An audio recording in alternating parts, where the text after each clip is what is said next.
I love it. Fantastic.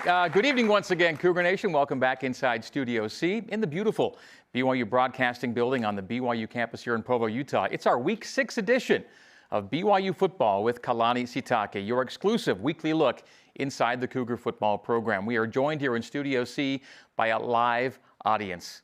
This is an outstanding audience here tonight.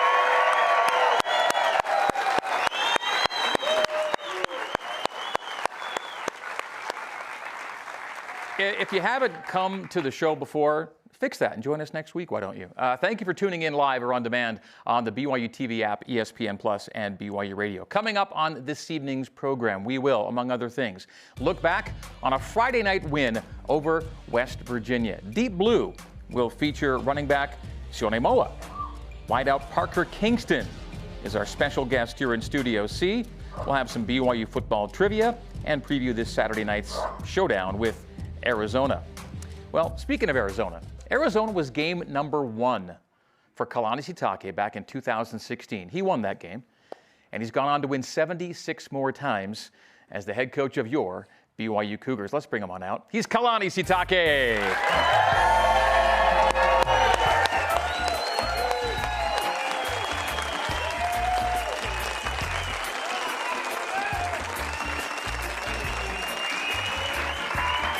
Thank you. Thank you, Ruth. Ruth Hamuli. Yes. All right. Welcome back. Good to be back. Thank you. Hi, everybody. You know, we normally get pretty good crowds. Yeah. This is a great crowd. They got a lot of energy. I like it. Yeah. Don't you guys have a lot of energy tonight? That's what I was thinking. Special week for us here on the show because it's Kalani's birthday week.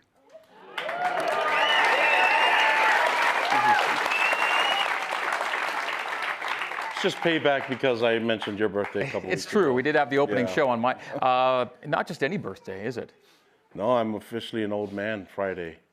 So I've become 50. Yeah. The big 50 coming up on Friday, yeah.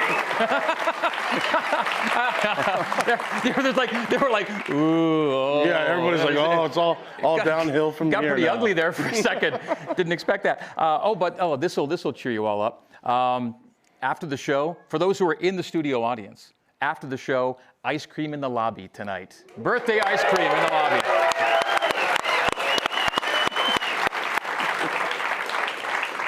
And we'll save some for you as well. Yeah, you better save some for me.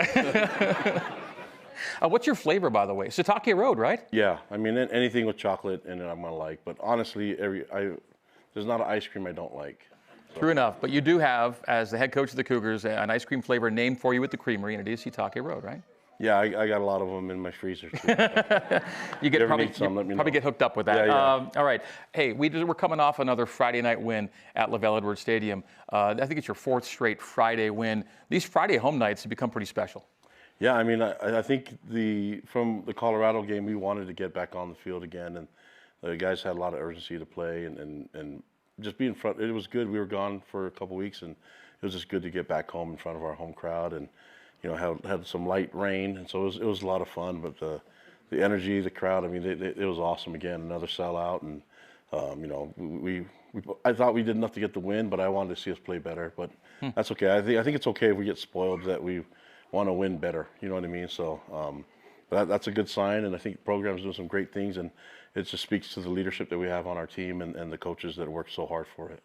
5-0 in back-to-back seasons. This happened in 2020 and 2021, and it's happened now again in 2024 and 2025. An excellent start to your year, ramping up into Big 12 play. Kudos to you guys for going 5-0 again. Got some great momentum, and I mean, like I said, I get to work with some of the best people in the building, and the coaches and football staff. I mean, they're awesome, and then I get to coach the best kids, and so it's been a lot of fun, and we get to do it in front of the best fan base in the world. So thank you.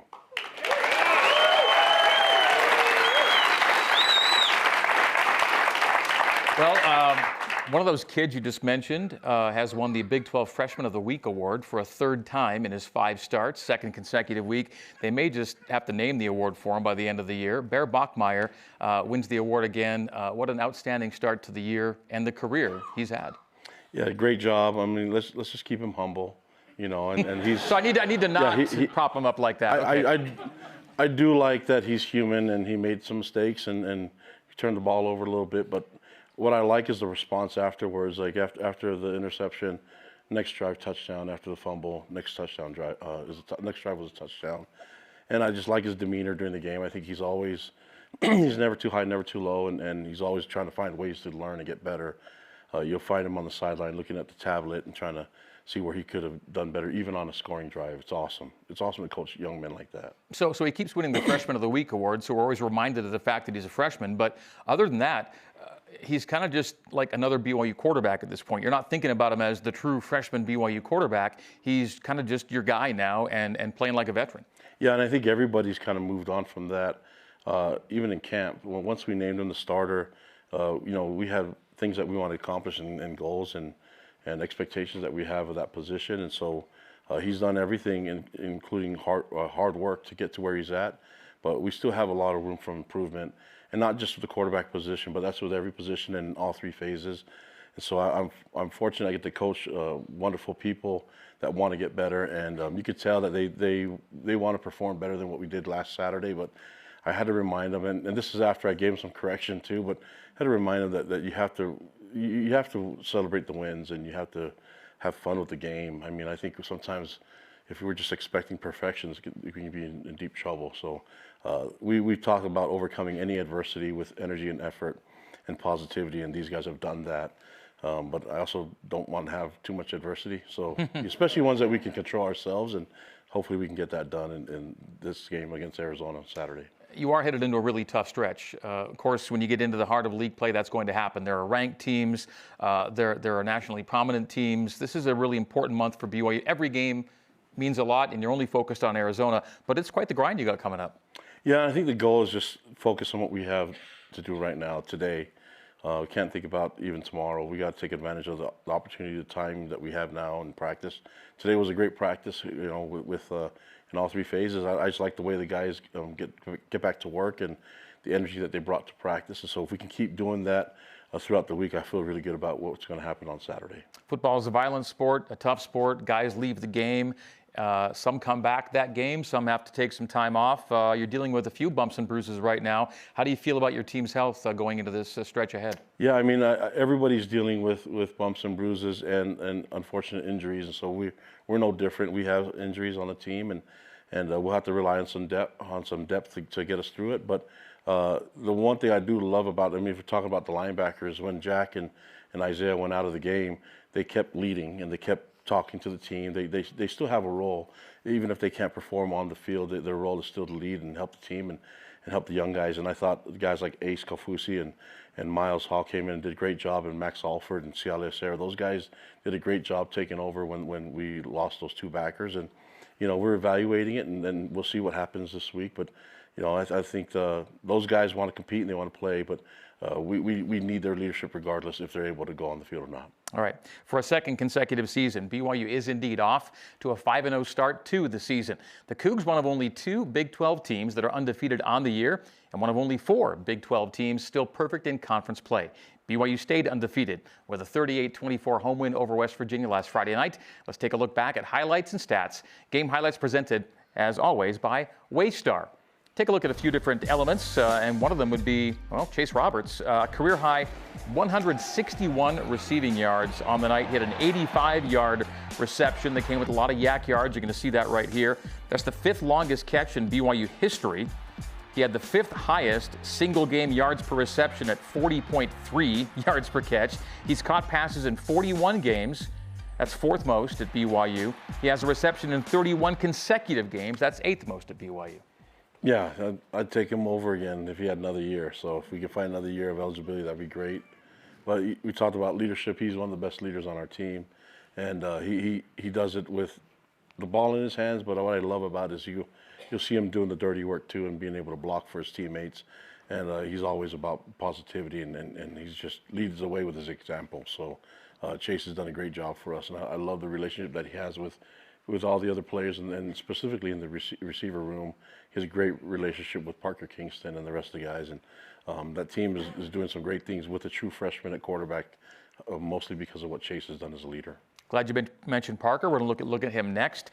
He was another 100-yard receiver for BYU on Friday night, a career-high 111 receiving yards, his first 100-yard game through the air. The first multiple TD catch, or rather TD scored performance of his career. He had 1 rushing and 1 receiving. He is second in receptions and receiving yards on the year for BYU. And there's that screen that he took all the way to the house. Oh, this kid's a stud, and I mean, I love that he's on our team. And he's on our show tonight, yeah, too. It seems like, I mean, we'll talk about him later, but let's keep him humble. We can't make the whole show about him. The defense had a great night as well. We talk about playing a complementary football, and the defense did produce 2 takeaways on Friday night. Therian Alexander III with his first interception, and here's Therian making it down, almost getting in. He was horse-collared. It was a half the distance, which was like 1.5 yards, and then BYU scored on the next play. And then Tanner Wall also had a pick, which we'll see. That came in the 3rd quarter. And BYU now, Coach, has interceptions in 18 of the last 19 games, and there's the Tanner pick. Yeah, I mean, if guys are going to test us in the air, then we have to find a way to get pressure on the quarterback so we can get a bad throw. And then, you know, we have to have better timing by the corner on that. But I'm glad that I think it was Evan mistimed it, and that it went off the receiver's chest right to Tanner. But Tanner's in the right spot. The guys worked really hard, and you know, they're going to be challenged quite a bit. And I thought they took away West Virginia's top target, you know, early in the game. And number 4. Yeah. And I don't think he scored until the very end when it was on our reserve players, who we expect them to perform better than they did. But it's okay. It's going to be worth it when they have their opportunity. You moved up, by the way, 5 spots in the polls, and both the coaches and the AP up to 18th this week. Yeah, I mean, if you just keep putting your head down, go to work. I mean, not worry about anything. And you know, I think people were worried about if we're ranked a couple weeks ago, or if, you know, after the second game. And if we just do things the right way, good things will happen. And I think the guys are focused on that. We'll see what happens after every game, and keep climbing the polls if we can.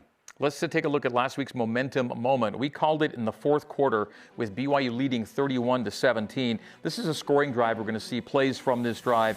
So the score is 31-17. You do score after this long methodical drive, pushes the lead to 38-17. It was a 12-play, 75-yard drive, took 6:42 off the clock, and you've been a really good possession time team this year, not just controlling the ball, but ending long drives with scores. Yeah, and we do it different ways. We can run the ball, and we can, I mean, all the different targets and the different style of pass game that we can do. So that was kind of what we should be about. And what I like is that we took care of the football and put it in the end zone. That's what we need to do every drive, and as close to it as we can. And when we need to have our defense get the ball back with better field position, that combined with a great special teams that K-Pop's done an amazing job, you know, leading that group. And there's how that drive ended, with L.J. Martin scoring, and he had 2 touchdowns on the night. All right, game stats are presented by Smarty, Address Data Wizards. Take a look at some of the numbers of note. You survive a game with a minus turnover margin. Always good to do when you can get that done. We saw the possession time there. And to me, the most important number, Coach, is the 351 in passing, because it shows that you've got that as part of your game. Teams have to respect it. They can't just load up against LJ. That's a really balanced result, and the fact that you can throw it like that, I think will probably you know, change how teams have to view you and defend you moving forward. Yeah, and then the key is taking care of the football would be the top priority for us, and those killed drives but took points off the board and made things a little bit more interesting than it needs to be. So if we're going to play at our best, we need to minimize the mistakes. There's that, and we had a few uncharacteristic false start penalties that's not like our team. So we need to be more disciplined, and I need to find a way as a head coach to get the guys to play at a more efficient rate. Okay, we'll see what they do Saturday in Tucson as BYU hits the halfway point of the 2025 schedule. The Cougs and Arizona, yes, 6 of 12 games will be in the books after Saturday night. There you take a look at the schedule. The back half you see is loaded with ranked teams as we get into the month of November. Lots of fun football ahead for BYU as we get deeper into the 2025 Big 12 slate.